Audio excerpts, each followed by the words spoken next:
When I first started teaching, I worried about striking a balance between fairly evaluating my students' work and encouraging them to be comfortable in my classes and seek help when they need it. In the next couple of minutes, we're going to discuss a strategy that has worked for me to help alleviate some of that anxiety. Hi, I'm John Kephart from the Department of Communication Studies, and I'm here to share with you my guide for guilt-free grading, a strategy for student-centered evaluation. Early on in my teaching career, grading was a substantial challenge. It both felt weird to evaluate the work of other people, like a moral judgment, and I wanted to provide as much feedback as possible for students so they could do better on subsequent assignments or life outside the classroom. However, the problem with this was that it produced anxiety when I gave anything that wasn't an A, which for me is like the worst thing ever. And it meant that I took a long time to get any of their material back.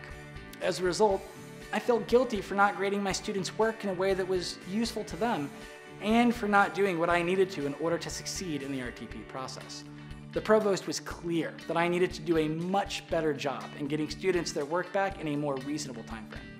So grading without guilt involves a four-step strategy. First, adjust your perspective.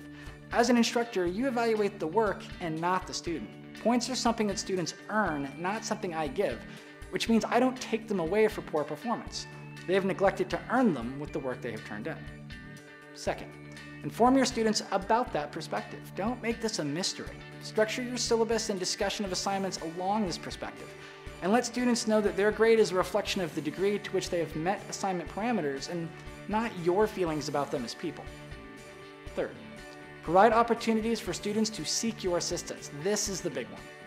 I use a couple of methods to provide an opportunity for students to make meaningful use of feedback. I create a grading glossary where I indicate the most common abbreviations I use and an explanation.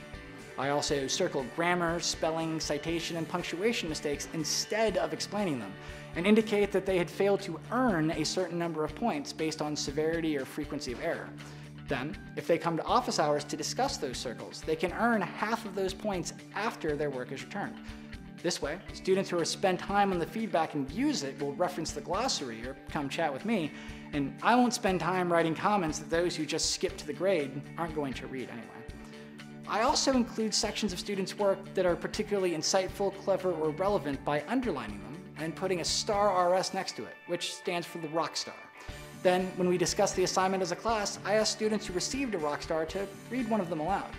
This shows them that even in an assignment that is not an A, they may have had valuable contributions and lets them share work with their classmates so that everyone is participating in the learning process instead of just me giving them criticism. Fourth, stay the course with your policies.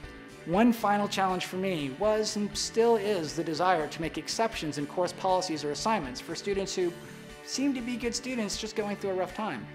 However, if we're evaluating work and not people, then we should stick to course policies as indicated in your syllabus, regardless of circumstance.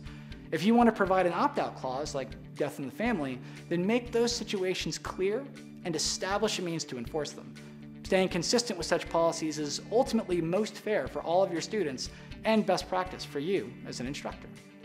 Now, grading may always be a bit of a challenge while teaching, but this strategy has helped me a considerable amount as I have developed as an instructor. Hopefully, you found my strategy useful and enjoyable. Thanks for hanging out with us today, and tune in to the next teaching topic, coming soon.